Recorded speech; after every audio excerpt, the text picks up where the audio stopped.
They called him guilty before the gavel even hit the wood. She called him innocent.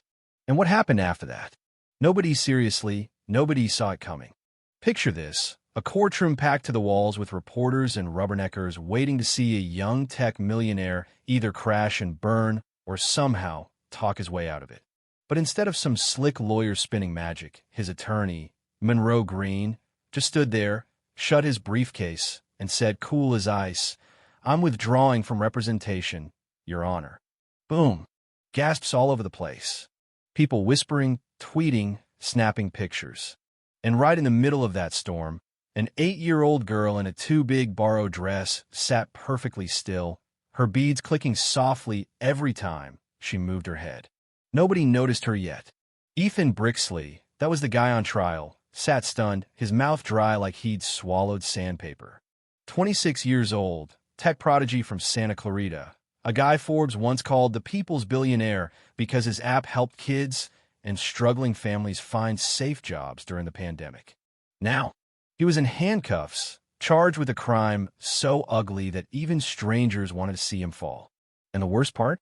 He hadn't done it. He knew it, God knew it, but no one else cared. The judge banged his gavel, his eyebrow twitching his tail when he was annoyed. "This is highly irregular, Mr. Green," he said. Green didn't even flinch. "I can't stand behind a client who won't be honest with me." That hit Ethan harder than the cuffs on his wrists. It didn't matter if he had been honest, everyone thought he wasn't. And then, from nowhere, came a voice.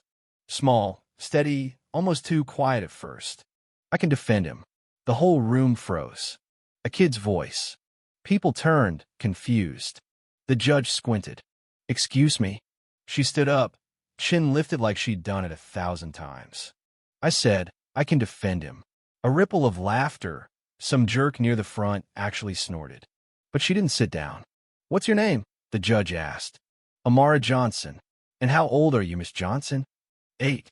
They got a real laugh from someone before they got shushed. She cut in quickly. "I know I'm not a real lawyer, but I know he didn't do it." "I know." The judge could have thrown her out. Everyone expected him to. But he didn't. Not yet. "And how would you know that, Miss Johnson?" he asked. And that's when the first crack in this whole perfect case showed. "Because he saved my brother's life 2 years ago." The room went dead quiet. Ethan turned, eyes locking on hers, searching his memory. And yeah, he remembered her face now, but saving someone's life? He had no idea what she meant. The cameras started rolling harder. Reporters sat straighter. And for the first time since the trial began, people actually looked at Ethan like he might be more than just another headline. She walked to the front, her little hands gripping the bench so tight her knuckles turned white. Her voice shook at first, but then it steadied, and damn if she didn't sound more convincing than any attorney in the room.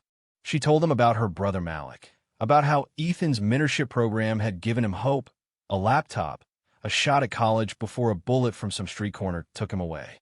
She didn't blame Ethan for that, how could she? "He cared about us when nobody else did," she said, voice breaking just for a second. "And if you're saying he did this, then maybe this court doesn't care about the truth either." And just like that, the internet lit up. "Free Ethan. Kid lawyer." Clips of her went viral before the gavel even dropped for recess. You couldn't script it better if you tried. Now, here's where it gets messy. Because while the world was eating this up, something else was brewing that nobody in that room, not even Amara, saw coming. Ethan got pulled back into a holding room, head spinning from everything, and who walks in? Not his lawyer, not the prosecutor, Trevor Maddox, his ex-best friend, his first business partner, the guy who helped build Linkbridge from a dorm room and then disappeared after a lawsuit split them up. Ethan hadn't seen him in 2 years. "You set me up," Ethan said, his voice low. And Trevor just smiled, smug as hell. "Relax, detective," he said. "I didn't beat Hale. I'm not that sloppy. But yeah, I wanted you gone. Hale wanted you gone. So win-win." Ethan's stomach dropped. Trevor admitted to cloning his SIM card, to planting cash, to making sure Ethan looked guilty from every angle. "You're not a hero anymore, Trevor said, standing to leave. "You're a headline. And tomorrow, you're a conviction." That was the real twist. Ethan couldn't do anything about it yet. But you know who could? That 8-year-old kid with the beads in her hair and a notebook full of scribbled notes. Because while Ethan sat in that cell wondering if he'd ever breathe free air again, Amara was in her grandma's tiny apartment, spreading out printouts like she was solving a crime scene on TV. Flight times, traffic cams, old link bridge articles, and there it was. Trevor's name, buried in a forgotten company memo. She connected the dots. Trevor had been seen near Victor Hale's lawyers last week, and get T, she bought a plane ticket to St. Louis the same day Hale got hurt.